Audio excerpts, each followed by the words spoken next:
I came back from a business trip and found my things thrown all over the yard. My daughter yelled, "Clean up this trash. I need the room for my yoga." I looked her straight in the eyes and said, "Then clear out your own room because this house is mine." She froze. It was time to show who is in charge. I am glad to have you here. Follow my story until the end and comment the city you are watching from so I can see how far my story has reached. My name is Helen Mitchell, and at 67 years old, I thought I had seen every possible way a daughter could break her mother's heart. I was wrong. The rental car's engine was still ticking as I stepped onto my own driveway. Exhaustion weighing heavy on my shoulders after 4 days of business meetings in Seattle. The house looked different, somehow darker, more unwelcoming than the warm home I had left behind. But it was not until I rounded the corner toward the front door that I saw them. My belongings scattered across the front yard like garbage after a storm. My favorite reading chair sat crooked near the mailbox, its burgundy fabric stained with morning dew. Photo albums lay open, precious memories exposed to the elements. Clothes I had folded carefully just days before were now draped over bushes like abandoned rags. My mother's china, the delicate blue and white set she had passed down to me before her death, lay partially unpacked near the driveway, some pieces already showing chips from careless handling. I stood there frozen, my overnight bag slipping from numb fingers. This could not be real. This had to be some kind of mistake. Maybe a burglary gone wrong. But then I heard her voice cutting through the morning air like a blade. "Finally, you are back. Now clean up this trash. I need that room cleared out by noon."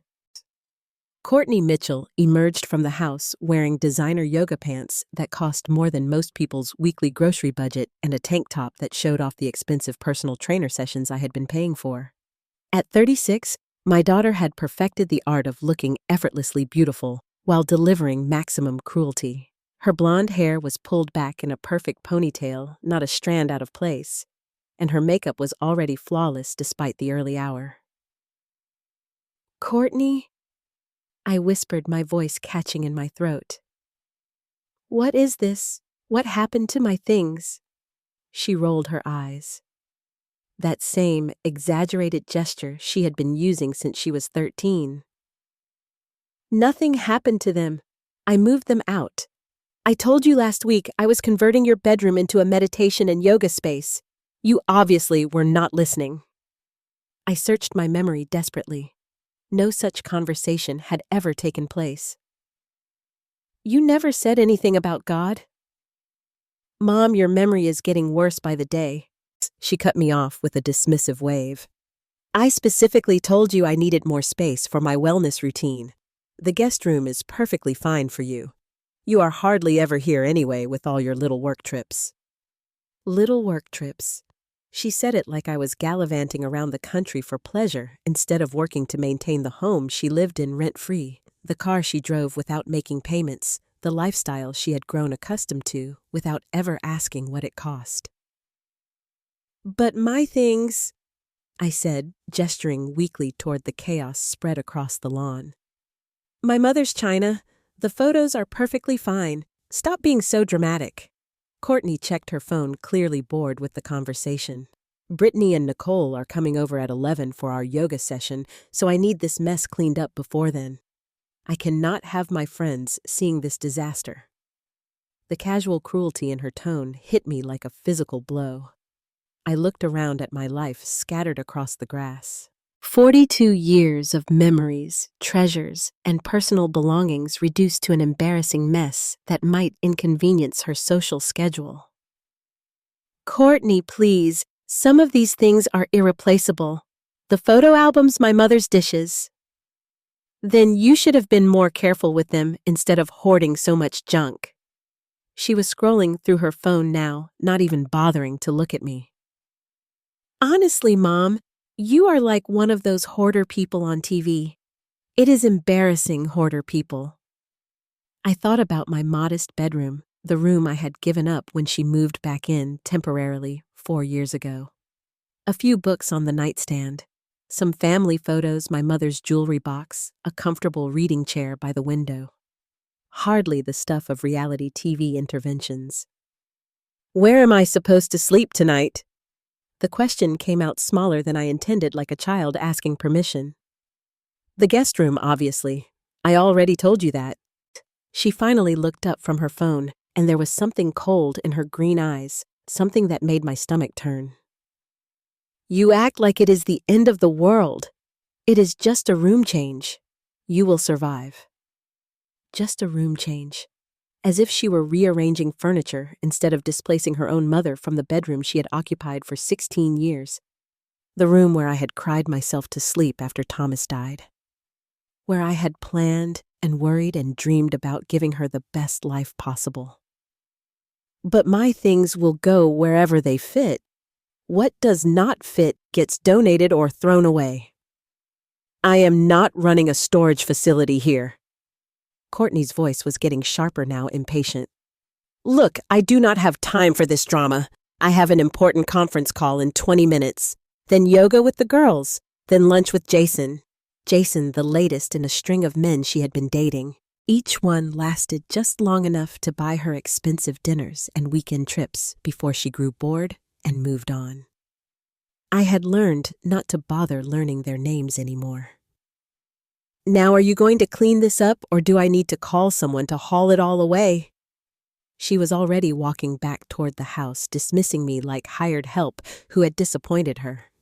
I stood there in my own driveway, surrounded by the debris of my life, watching my daughter disappear into the house without a backward glance. Neighbors were starting to emerge for their morning routines.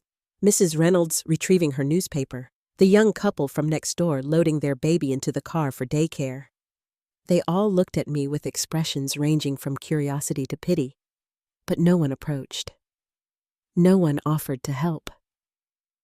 The humiliation burned in my chest like acid. This was my house. My name was on the deed on the mortgage I had been paying faithfully for 25 years. Yet here I was, being treated like an inconvenient tenant who had overstayed her welcome. I bent down and picked up one of the photo albums, brushing dirt from its cover. The plastic sleeve was cracked, and some of the pictures had come loose. Photos of Courtney's childhood birthday parties I had thrown, school plays I had attended, family vacations I had saved for months to afford, all of it now deemed junk worthy of the front lawn. As I knelt there among my scattered belongings, something shifted inside me. It was not anger yet. That would come later. It was something colder, more calculating. A voice in the back of my mind that had been sleeping for too long, suddenly wide awake and whispering a single crystal-clear thought. Enough. I gathered what I could carry and headed for the guest room, my temporary exile in my own home. But as I climbed the stairs, I caught my reflection in the hallway mirror and paused. The woman looking back at me was not the doormat Courtney thought she was dealing with. There was something new in my eyes, something that had been dormant for far too long. My daughter had no idea who she was really dealing with. And it was time she found out. After all, there were things about her mother that Courtney had never bothered to learn. Important things, dangerous things, things that were about to change everything. The guest room felt foreign despite being in my own house. I sat on the narrow twin bed, so different from the king-size bed I had slept in for 16 years, and stared at the cardboard boxes I had hastily packed with my most essential belongings. 3 boxes. That was what 36 years of building a life had been reduced to. But as I unpacked my mother's jewelry box, running my fingers over the familiar velvet lining, memories began flooding back. Not the painful ones from this morning, but older ones, darker ones, the ones that reminded me exactly how I had ended up in this position. It started when Courtney was 8 years old, and her father, my husband Thomas, died suddenly of a heart attack. One moment, I was a wife and mother living a comfortable middle-class life, and the next, I was a widow with an 8-year-old daughter, a mortgage, and exactly $1,950 in our checking account. I remember sitting at the kitchen table that first night after the funeral, surrounded by sympathy casseroles and unpaid bills, trying to figure out how to explain to an 8-year-old why Daddy was not coming home ever again. Courtney had crawled into my lap, her little face streaked with tears she did not understand, and asked if we were going to have to move away from our house. "No, baby," I had whispered into her hair, making a promise I had no idea how to keep. "We are staying right here.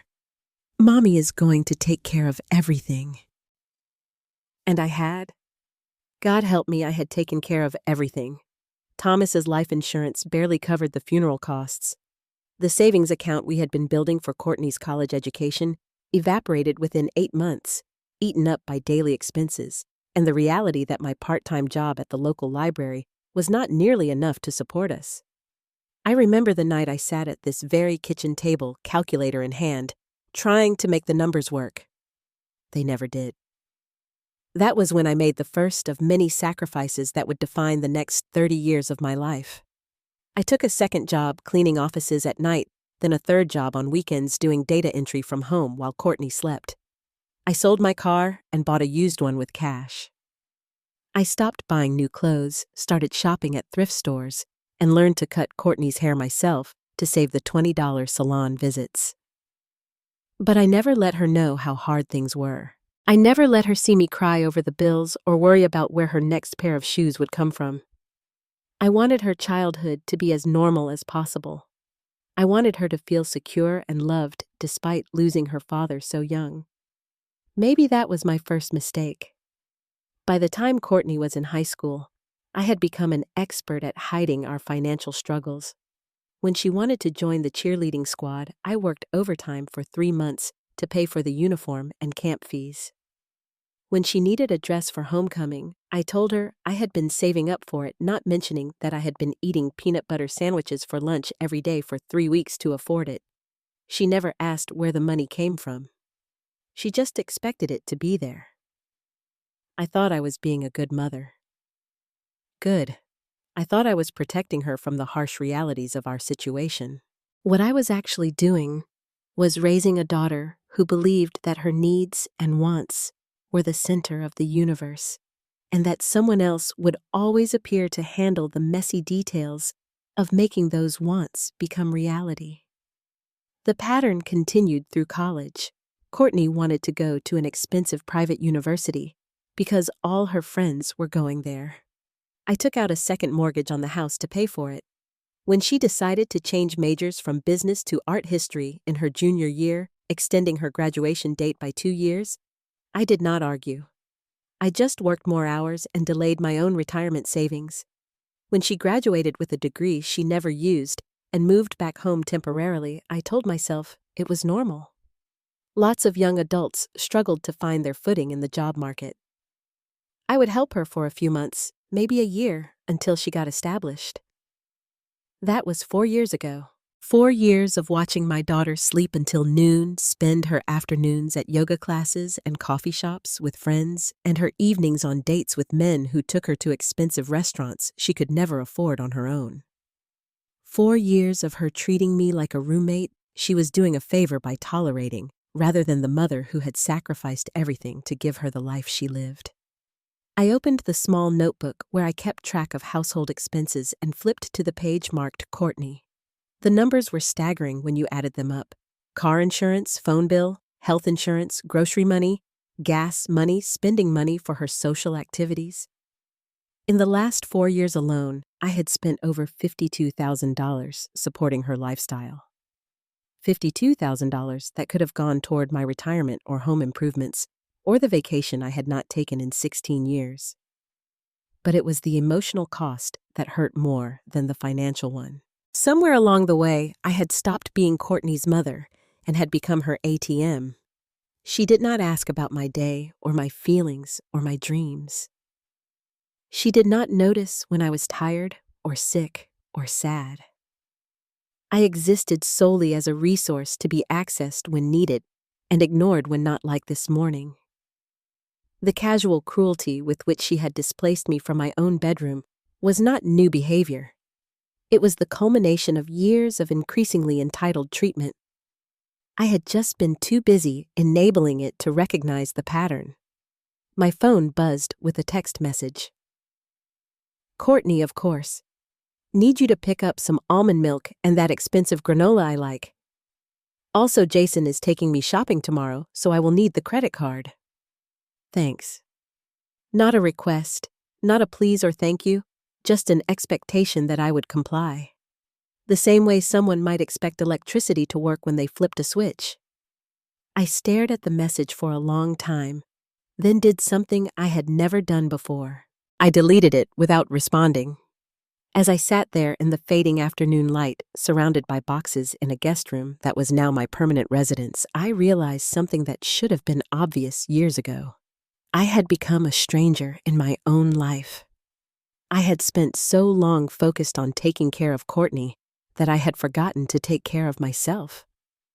I had been so afraid of her not needing me that I had allowed her to use me. But there was something else. Something Courtney did not know about her mother. Something I had kept hidden for 30 years, buried under the weight of sacrifice and single motherhood. I reached into the bottom of my jewelry box and pulled out a small key I had not touched in over a decade. It was the key to a safety deposit box at the Heritage Federal Bank downtown. A box that contained documents Courtney had never seen, records of investments she knew nothing about, and evidence of a financial safety net I had been building in secret since she was 8 years old. You see, I had learned something important in those dark months after Thomas died. I had learned that security did not come from hoping other people would take care of you. It came from taking care of yourself quietly and strategically so that you would never be helpless again. I had also learned that sometimes the people you love most will take advantage of your love if you let them. And I had been letting Courtney take advantage of mine for far too long. My phone buzzed again. Another text from Courtney. Also, Brittany invited me to go to that new spa resort next weekend. Can you cover it? It is only like $500. Only $500. Said like it was pocket change instead of a significant chunk of money that could pay for groceries for a month. I looked at that text for a long time, thinking about the key in my hand and the secrets it unlocked. Thinking about the woman I used to be before I became someone whose only value was her willingness to write checks. Then I smiled. It was not a happy smile. It was the smile of someone who had just remembered she had options. Courtney thought she was dealing with a pushover who had been beaten down by years of widowhood and single motherhood. She thought I was old, tired, and dependent on her company to give my life meaning. She had no idea that the woman she had just humiliated in the front yard had been planning for this day for longer than she had been alive. And tomorrow, she was going to start finding out just how wrong she had been about everything. The next morning, I drove to the Heritage Federal Bank with the small key clutched in my palm. I had not been to the safety deposit box in 3 years, not since I had last updated my will. The young bank teller who escorted me to the vault did not recognize me. I had been banking here for over 20 years, but most of the familiar faces had retired or moved on. As the metal door swung open and I pulled out the long, narrow box, my hands trembled slightly. Inside were documents that told the real story of the last 30 years. The story Courtney had never bothered to ask about. I spread the papers across the small table in the private viewing room and took inventory stock certificates, bond portfolios, real estate deeds, bank statements from accounts. Courtney did not know existed insurance policies with beneficiaries that might surprise her. The numbers were staggering even to me. $1.9 million in various investments, 4 rental properties that had been quietly generating income for over a decade. A trust fund I had established years ago, originally intended for Courtney's future children, grandchildren I was beginning to doubt I would ever have a relationship with. But it was the manila folder at the bottom of the box that made my blood run cold. Financial documents I had forgotten about, paperwork I had signed but never fully processed. My hands shook as I opened it and saw Courtney's signature on documents that should not have existed. Power of attorney papers signed 2 years ago when I had that minor outpatient surgery for my gallbladder. I remembered Courtney insisting I needed someone to handle things just in case something went wrong. I had been touched by her sudden concern for my welfare. I had signed the papers she brought me without reading them carefully, trusting that my daughter had my best interests at heart. I had been a fool. The power of attorney was far more extensive than I had realized. It gave Courtney access to my primary checking account, the ability to make medical decisions on my behalf, and most chilling of all, the authority to manage the grantor's financial affairs in the event of mental incapacity. Mental incapacity. The words hit me like a physical blow. I kept reading, my horror growing with each page. There were bank statements from my checking account. The account I thought only I had access to. Withdrawals I did not remember making. Transfers to accounts I had never opened. My monthly Social Security deposits and pension payments were there, but other money was missing, thousands of dollars that had simply vanished over the past 20 months. My throat went dry as I calculated the amounts. $12,000, $15,000, $25,000. Money that should have been in my account was gone, siphoned off in amounts small enough to avoid triggering any automatic alerts, but large enough to fund Courtney's lifestyle of yoga classes, expensive dinners, and spa weekends. She had been stealing from me systematically, carefully, and legally, thanks to the papers I had signed, without understanding their true scope. But that was not the worst part. Tucked behind the bank statements was a printed email that made my stomach turn. It was from Courtney to someone named Jason Miller, the same Jason she had been dating for the past few months. The old lady is getting more suspicious lately, it read, asking questions about bills and stuff. Might need to move up our timeline. The house alone is worth at least $450,000, and that does not include whatever else she is hiding. She is not as sharp as she used to be. Should not be hard to prove she cannot manage her own affairs anymore. My hands were shaking so hard I could barely hold the paper. I read it again, hoping I had misunderstood, but the words were clear. Courtney was not just stealing my money. She was planning to have me declared mentally incompetent so she could take control of everything. The old lady. That was how she referred to me in private. Not as her mother, not even by name, just the old lady whose assets she was systematically planning to acquire. I thought about this morning's humiliation, my belongings scattered across the lawn like garbage. It had not been a spontaneous burst of entitlement. It had been calculated, a test to see how much abuse I would tolerate before fighting back. She was building a case that I was losing my mental faculties, creating evidence of my supposed inability to maintain my living space or make rational decisions.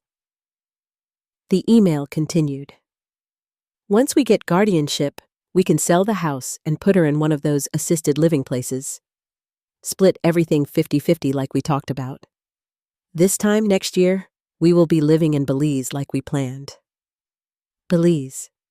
She was planning to take my life savings and move to another country with her boyfriend, a man I had met exactly 3 times, who had smiled at me over Sunday dinners while secretly planning to rob me blind. I sat back in the hard plastic chair, feeling like I had been punched in the stomach. This was not just about money or entitlement. This was about Courtney genuinely believing that I was nothing more than an obstacle between her and the life she felt she deserved. She was not just using me. She was actively planning to destroy me. My phone buzzed. A text from Courtney. "Where are you? Need you to sign some papers. The lawyer sent over something about updating your insurance beneficiaries. Jason says it is really important to get this done as soon as possible." Insurance beneficiaries. My life insurance policy was worth $550,000, with Courtney as the sole beneficiary. What exactly was she planning to update? I stared at that text for a long time, thinking about the woman who had given birth to her 36 years ago in this very town. The woman who had worked 3 jobs to keep food on the table and a roof over her head. The woman who had sacrificed her own dreams, her own future, her own happiness to make sure her little girl never went without. That woman had been kind, trusting, willing to believe the best in people, especially her own child. That woman was gone. I gathered up all the documents and put them back in the safety deposit box, except for one folder.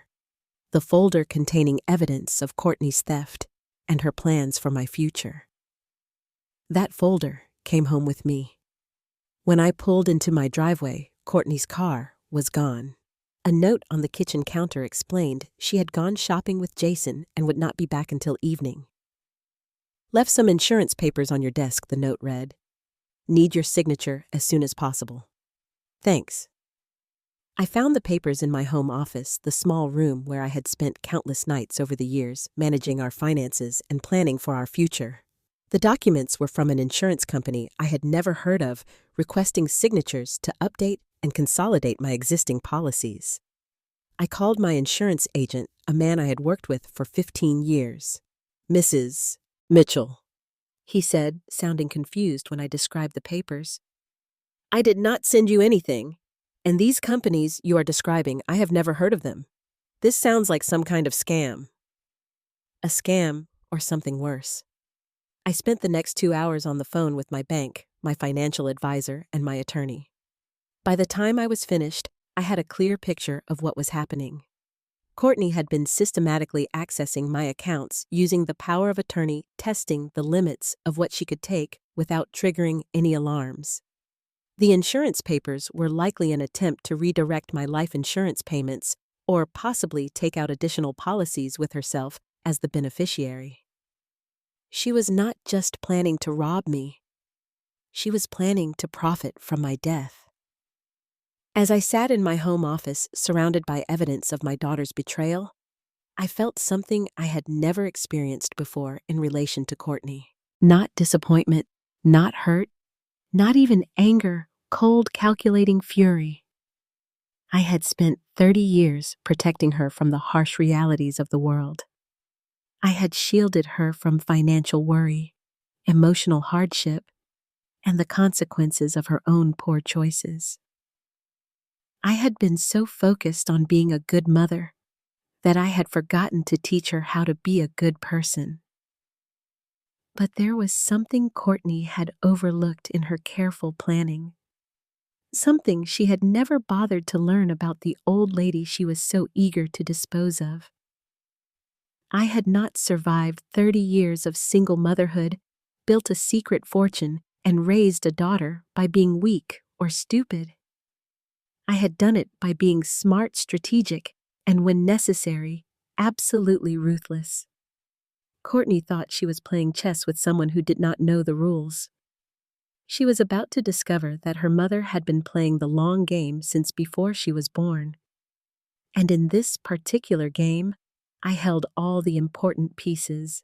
The front door slammed, announcing Courtney's return. I heard her call out cheerfully, "Mom, did you sign those papers? Jason is waiting in the car." I smiled as I walked toward the living room, the folder of evidence tucked securely under my arm. It was time to teach my daughter the most important lesson of her life. Some people, when you push them far enough, push back harder than you ever imagined possible. I found Courtney in the living room, practically bouncing with excitement as she rifled through shopping bags from expensive stores I could not afford to shop at, even with my hidden wealth. Her face was flushed with the particular joy that comes from spending someone else's money without permission. "There you are," she said, without looking up from her purchases. "Did you sign those insurance papers? Jason is waiting outside, and we are supposed to meet his lawyer in an hour." "His lawyer?" I asked. "Not our lawyer, not my lawyer. his lawyer. I had some questions about those documents, I said, carefully settling into my favorite chair. The one that was apparently destined for the front yard tomorrow if Courtney's room conversion plans continued. Questions. Courtney finally looked at me, and I saw a flash of something in her eyes. Impatience, annoyance, maybe even fear, though she hid it quickly. What kind of questions? Jason explained everything. It is just routine updating stuff. When did Jason become an expert on my insurance policies? The question hung in the air between us. Courtney's perfectly manicured fingers stopped moving through her shopping bags, and for just a moment, her mask slipped. I saw the calculation behind her eyes, the quick mental scramble to find an acceptable explanation. He works in finance, she said finally. He knows about this stuff. He is just trying to help. How thoughtful of him. I kept my voice light, conversational. Tell me, Courtney, in all these months of Jason helping with my finances, did you two discuss anything else? My property values? Perhaps my other investments? She was staring at me now, her shopping excitement completely forgotten. Mom, what are you getting at? You are being really weird. Weird. Not suspicious. Not smart. Not careful with my money. Weird. I am getting at the fact that I went to the bank today, I said, opening the folder I had been carrying. I accessed my safety deposit box for the first time in 3 years. Very educational experience. The color drained from Courtney's face so quickly I thought she might faint. She sank down onto the couch, her mouth opening and closing like a fish gasping for air. I found some interesting documents. I continued pulling out the bank statements showing the unauthorized withdrawals. Money that has been leaving my accounts in small amounts over the past 20 months. Money I did not authorize, did not spend, and did not know was missing. Mom, I can explain. I am sure you can. You have always been creative with explanations. I set the statements on the coffee table between us. Each page a testament to months of systematic theft.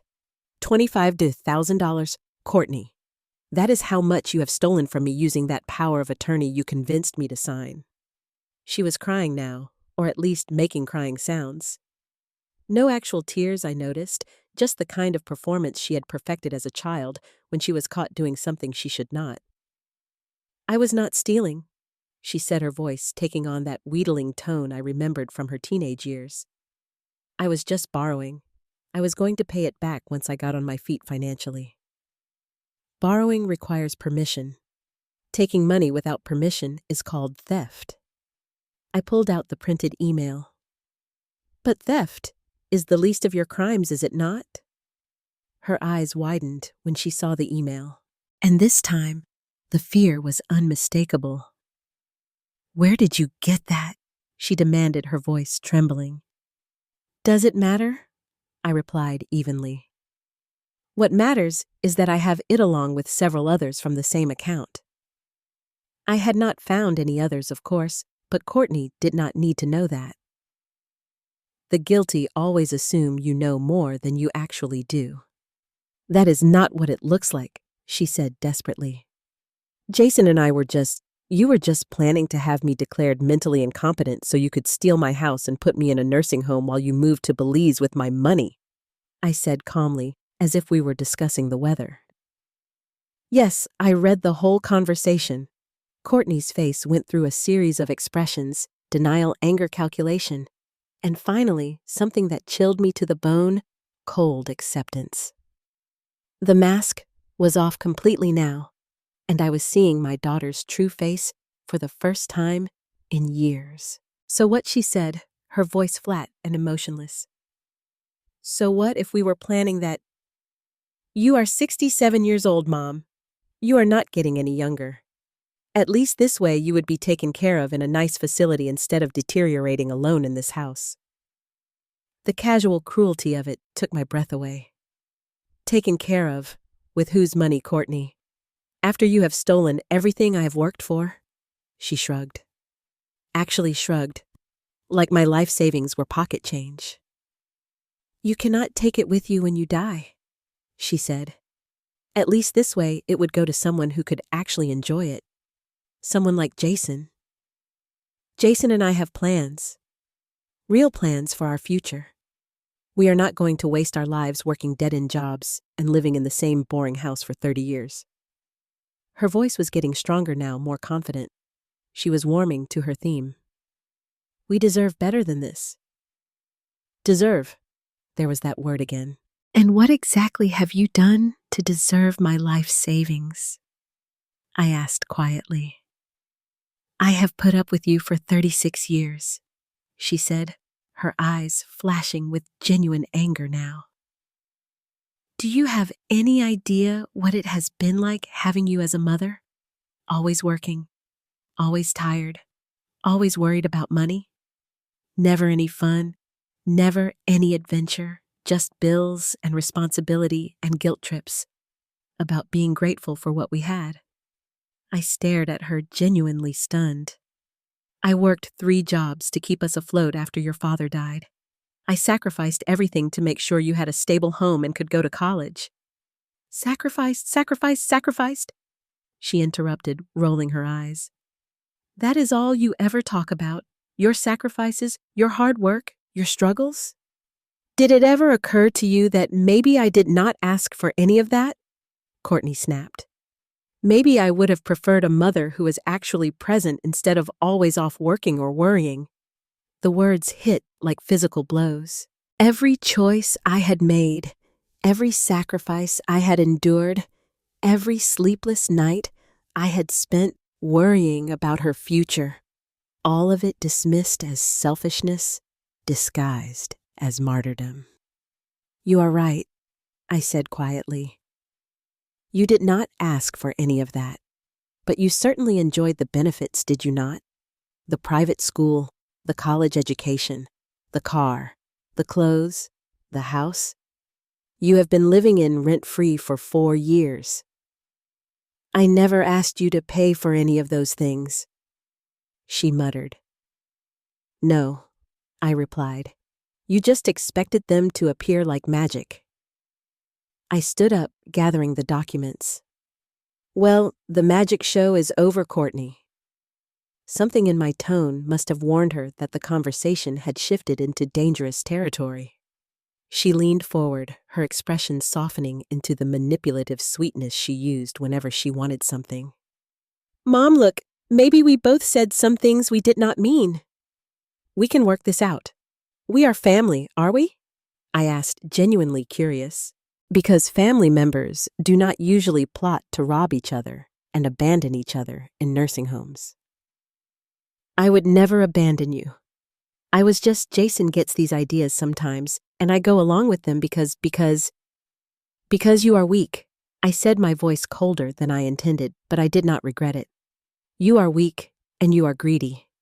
You have spent so many years having other people solve your problems that you do not even know how to take responsibility for your own choices anymore.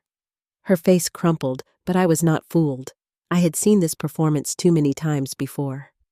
I will pay it back, she said, her voice small and childlike. All of it. I will get a job, a real job, and I will pay back every penny I took. We can forget about Jason's stupid plans and just go back to the way things were. The way things were, I asked, where I worked to support your lifestyle while you treated me like an inconvenient roommate, where you stole from me while I pretended not to notice the money disappearing, where you made plans to dispose of me while I continued to enable your delusions. No, I said simply. No, we cannot go back to the way things were, because the way things were was destroying both of us. I walked toward the front door, then turned back to look at her. You have until tomorrow morning to decide what kind of person you want to be, Courtney. The kind who faces consequences for her actions, I said evenly, or the kind who doubles down on her mistakes. What is that supposed to mean? Courtney demanded. It means I am going to spend this evening making some phone calls to my lawyer, to my financial advisor, and to the police. I watched the blood drain from her face again. What happens next depends entirely on what you choose to do between now and tomorrow morning.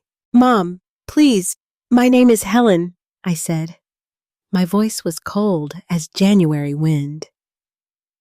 You lost the right to call me Mom when you started planning my funeral. I walked out of my own house, leaving Courtney sitting among her expensive shopping bags, finally understanding that the game had changed completely. For the first time in 36 years, she was going to have to figure out how to solve her own problems. And for the first time in 36 years, I was going to stop making excuses for someone who saw my love as weakness to be exploited. I spent that evening at a hotel downtown making the most important phone calls of my life. My lawyer, Patricia Harris, had been handling my legal affairs for over a decade. She listened without interruption as I explained the situation, then let out a low whistle. Helen, this is serious. What Courtney has done with the power of attorney could be considered elder abuse. The financial exploitation alone could result in felony charges. Her voice was grim. How do you want to handle this? I want to give her one chance to do the right thing, I said, staring out the hotel window at the Boston city lights below. One chance to come clean and start making amends. If she takes it, we handle this privately. If she does not. If she does not, Patricia interrupted, we throw the book at her. Her tone left no room for argument. I will have everything prepared either way, she said. What is your timeline? 24 hours. The next morning, I returned home to find Courtney pacing the living room like a caged animal. She had been crying, real tears this time, judging by the puffy eyes and blotchy complexion. Jason was nowhere to be seen, which told me everything I needed to know about his loyalty when things got difficult. Mom, she said the moment I walked through the door, thank God you are back. I have been thinking all night, and you are right about everything. I was wrong, and I want to fix this. I said nothing, just hung my coat in the closet and walked to the kitchen to make coffee. She followed me, hovering nearby like she used to as a child when she was in trouble. I broke up with Jason. She continued her words, tumbling over each other in her desperation to convince me of her sincerity. I told him his plans were crazy and that I would never do anything to hurt you, Courtney said quickly. He got angry and left, but I do not care. You are more important than any guy. I poured water into the coffee maker, still silent. Courtney's voice was getting higher, more frantic. I know I took money from your account, and I know it was wrong. I will pay it all back. I swear I will get a job today, this morning even. I will work 2 jobs if I have to, whatever it takes to make this right. The coffee maker gurgled to life.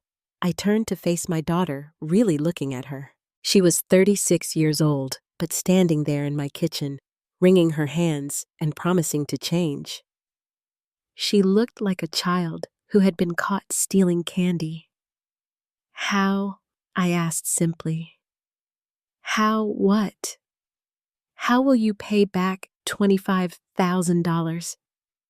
You have no job, no savings, no assets of your own. You have never held a position for longer than 6 months in your entire adult life. I kept my voice neutral, curious, rather than accusatory. Walk me through your plan. She blinked clearly, not having thought that far ahead. 2 will figure something out. There are lots of jobs out there. What kind of jobs I do not know. Retail, maybe? Or I could do the yoga instructor certification I have been talking about. I am good at yoga. Retail jobs typically pay minimum wage, I said, leaning against the counter. Even if you worked full-time at $9 an hour, that is about $18,000 to $1,000 a year before taxes. After taxes, rent, food, and basic expenses, you might have $50 a month left over. At that rate, it would take you approximately 40 years to pay me back. The color drained from her face as the mathematics of her situation became clear. Or I continued, you could become a yoga instructor. Most studios pay between $30 and $80 per class.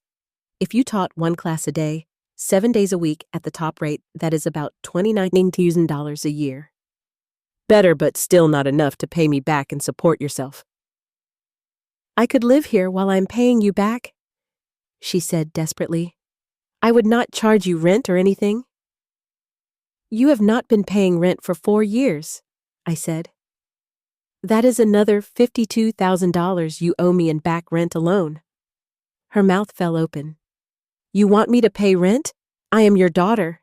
And there it was, the entitlement that had been festering for decades finally exposed in all its ugly glory. Even now, even after being caught stealing from me, she still believed she deserved to live in my house for free. Yes, Courtney, you are my daughter, I said evenly. Not my dependent child. My adult daughter, who has been taking advantage of my generosity for years, I said, pouring myself a cup of coffee and inhaling the familiar aroma. And that brings us to the real question. What question? Courtney asked cautiously. Are you actually sorry for what you did, or are you just sorry you got caught? She opened her mouth to protest, but I held up a hand to stop her.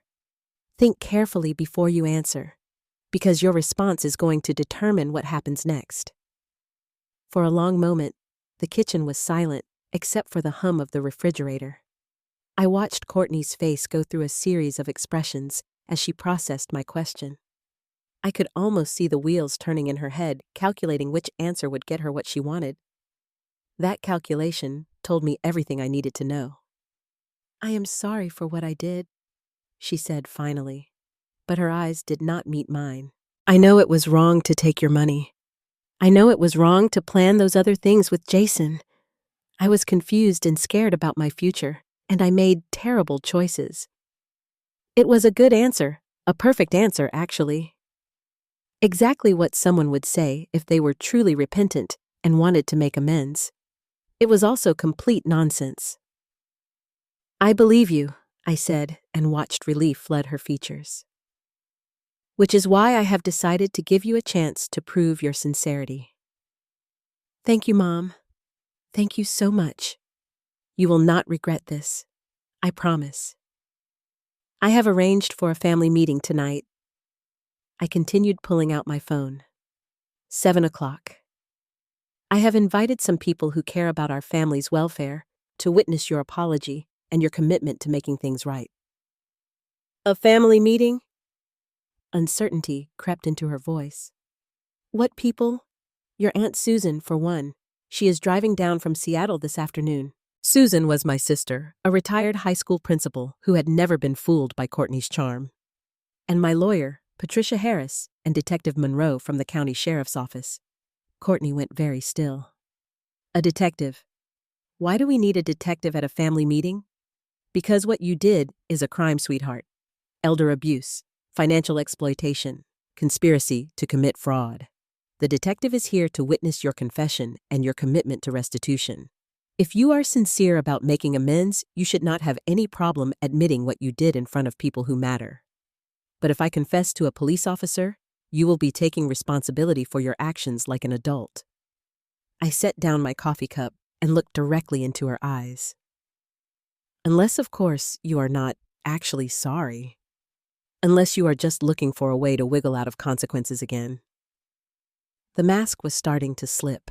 I could see the real Courtney underneath the one who was calculating whether she could somehow talk her way out of this new trap. What if I do not want to do this meeting? Courtney asked, her voice smaller now. Then I will assume you are not sincere about making amends, I replied evenly, and I will proceed with pressing full criminal charges tomorrow morning. I shrugged like it did not matter to me either way. Your choice. That is not fair. You are forcing me to confess to a crime. I am not forcing you to do anything. I am giving you an opportunity to take responsibility for what you have already done. I walked toward the living room, then turned back. The meeting is at 7 o'clock. If you are here, I will assume you want to make things right. If you are not here, I will assume you have chosen to handle this through the legal system instead. And if I do confess, what happens then? Then we work out a realistic plan for you to pay restitution and rebuild our relationship, I said. Then I paused. and you will need to find somewhere else to live tonight. Tonight. But where am I supposed to go? That is not my problem anymore. Courtney, you are 36 years old. It is time you figured out how to solve your own problems. I left her standing in the kitchen, her face a mask of panic and calculation. I knew exactly what she was thinking. She was weighing her options, trying to figure out which choice would cause her the least discomfort. What she did not understand was that all her options now led to discomfort. The only question was whether she would choose the discomfort of taking responsibility or the discomfort of facing criminal charges. I spent the rest of the day preparing for the evening's meeting. I arranged chairs in the living room, made sure I had copies of all the relevant documents, and even put together a small tray of cookies and coffee for my guests. If Courtney was going to confess to stealing from her own mother, it might as well be in a civilized setting. At 6:30, Aunt Susan arrived, her expression grim. She had never approved of how I had spoiled Courtney, and she had been waiting for years for this reckoning. "Where is she?" Susan asked, settling into her chair with the authority of someone who had spent 40 years dealing with difficult teenagers. "Upstairs, getting ready, I assume." At 6:45, Patricia Harris arrived with Detective Monroe, a kind-faced woman in her 50s, who specialized in elder abuse cases. We made small talk while we waited, but my eyes kept drifting to the staircase. At 7 o'clock exactly, Courtney appeared at the top of the stairs. She had changed into a conservative black dress and had styled her hair in a simple bun. She looked younger, somehow more vulnerable. It was a carefully crafted appearance designed to generate sympathy. But as she descended the stairs and saw the assembled group waiting for her, her step faltered. This was not the casual family chat she had been hoping for. This was a formal proceeding with witnesses and legal implications. "Good evening," Courtney Detective Monroe said gently. "Your mother tells me you have something you would like to share with us." Courtney looked at me, her eyes pleading for some kind of escape. But I had learned something important over the past 48 hours. Sometimes, the most loving thing you can do for someone is refuse to save them from themselves. She stood frozen at the bottom of the stairs, her carefully composed faade cracking as she took in the formal arrangement of chairs, the serious faces, the detective's badge gleaming under the living room lights. This was not the casual family discussion she had imagined. This was a tribunal. She began, then stopped, her eyes darting between me and the exit. I could see her mind racing, calculating whether she could simply walk out and pretend none of this was happening. "Please have a seat," Detective Monroe said gently, gesturing to the chair I had placed directly across from the assembled group. "I understand you have something you would like to tell us about some financial irregularities." Courtney remained standing, her hands clenched at her sides. "I do not have to do this," she said, her voice higher than usual. "I do not have to confess to anything." "You are absolutely right," I said calmly. "You do not have to do anything. You can walk out that door right now if you choose. And if I do, then tomorrow morning, Detective Monroe will be back with a warrant for your arrest on charges of elder abuse and financial exploitation." I kept my voice even. "Matter of fact, your choice." For a long moment, nobody spoke. The only sound was the ticking of the grandfather clock in the corner. The clock Courtney had once suggested I sell because it was old-fashioned and probably worth something. Slowly, she walked to the designated chair and sat down, her posture rigid with resentment. "Now then," Detective Monroe said, pulling out a small recorder, "I'm going to record this conversation for accuracy. Mrs. Mitchell, you have alleged that your daughter has been accessing your bank accounts without permission. Is that correct?" "Yes," I said, handing over the bank statements. $25,000, over 20 months, taken in small amounts to avoid detection. Detective Monroe examined the documents, then looked at Courtney. "Miss Mitchell, did you take this money from your mother's accounts?" Courtney's jaw worked silently for several seconds. I could see her weighing her options, trying to find some way to minimize the damage. Finally, she spoke. Yes, but it was not stealing. I had power of attorney. Technically, I was authorized to access her accounts. For what purpose? Detective Monroe asked evenly. For her care and welfare, Courtney said, gaining confidence. The power of attorney specifically states that I can manage her financial affairs, and you felt that yoga classes and spa weekends constituted your mother's care and welfare. The question hung in the air like a blade. Courtney's cheeks flushed red. Too was stressed. Caring for an aging parent is difficult. I needed to maintain my own mental health in order to be there for her. Aunt Susan made a sharp sound of disgust. Caring for her? You have been living in her house rent-free for 4 years while she pays all your bills. That is between my mother and me. Courtney snapped some of her old arrogance, returning. Actually, Patricia Harris interjected smoothly. It is between you and the criminal justice system now. The power of attorney you are referencing was obtained under false pretenses and used beyond its intended scope. That constitutes fraud. I never lied about anything, Courtney insisted. You told your mother the power of attorney was a temporary measure for her minor surgery? I said quietly. You did not mention that it would give you permanent access to my accounts, or the authority to have me declared mentally incompetent? Courtney went very still. Who told you about that? You did in your emails to Jason. I pulled out the printed messages, the ones where you discussed the timeline for taking control of my assets and moving to Belize. Detective Monroe read the emails, her expression growing colder with each line.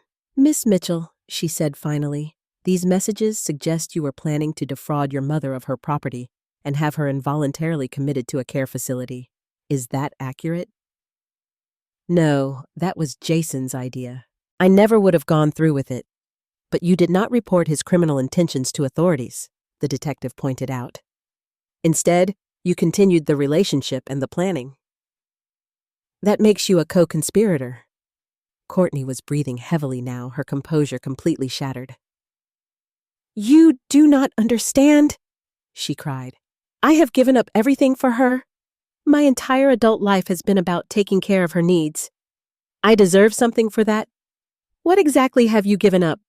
Aunt Susan asked, her voice sharp with decades of suppressed frustration. What sacrifices have you made? I live here. I keep her company.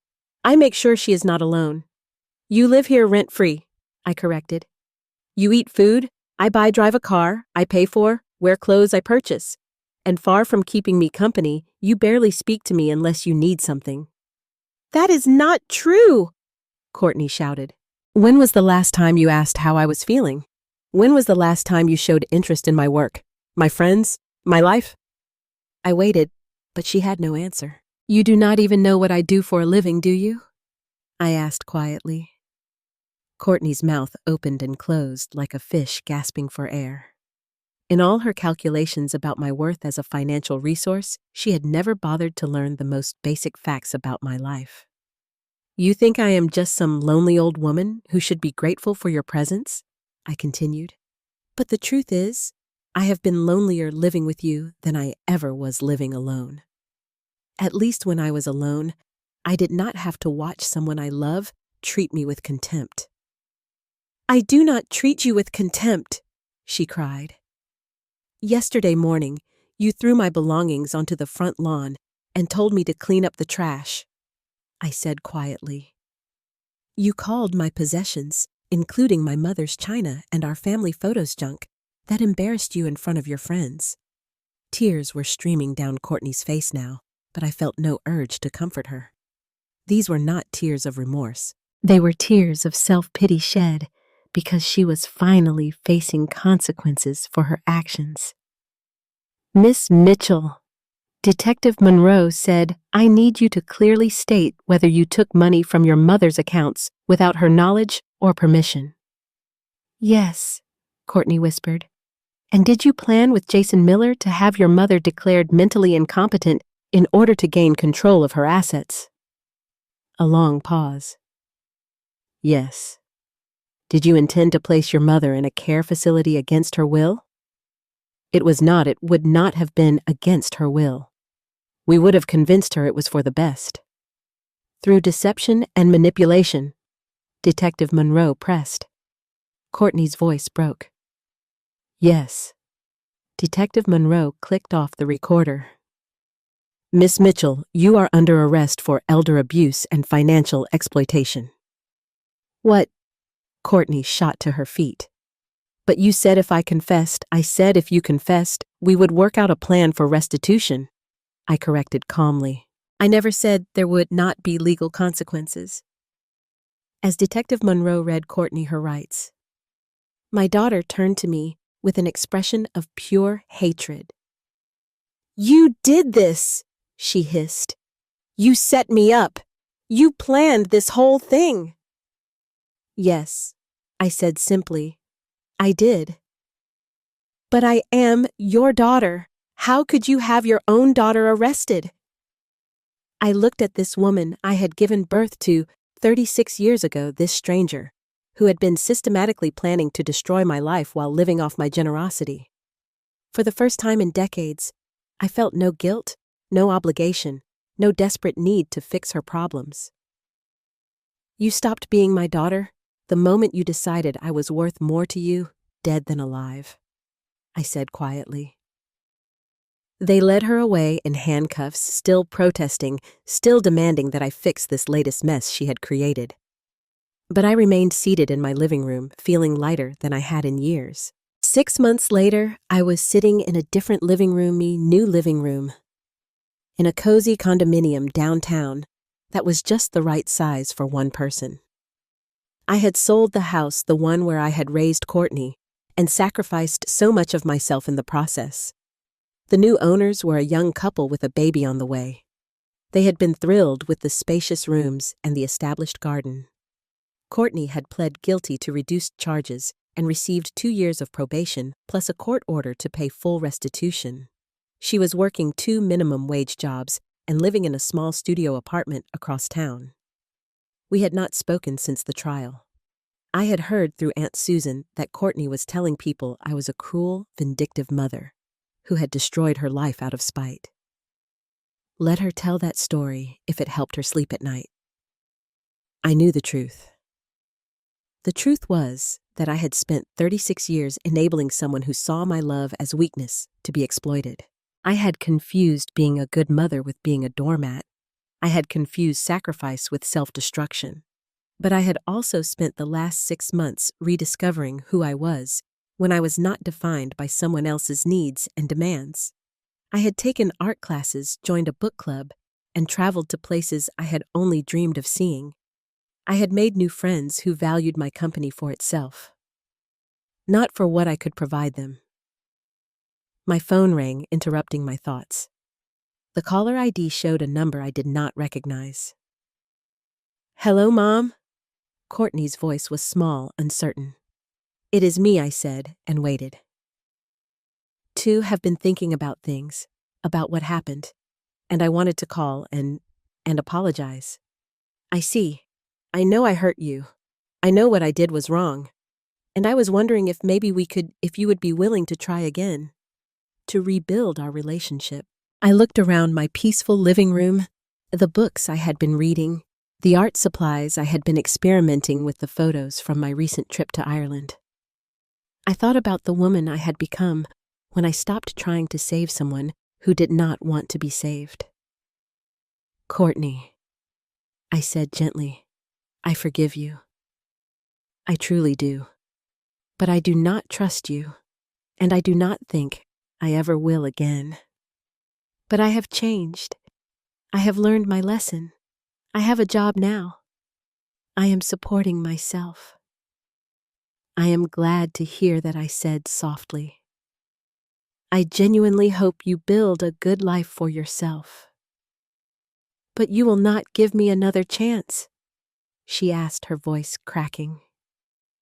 I was quiet for a long moment, thinking about chances. I had given Courtney thousands of chances over the years. Chances to grow up, chances to take responsibility, chances to treat me with basic respect. She had squandered every one of them. I gave you 36 years of chances, I said finally.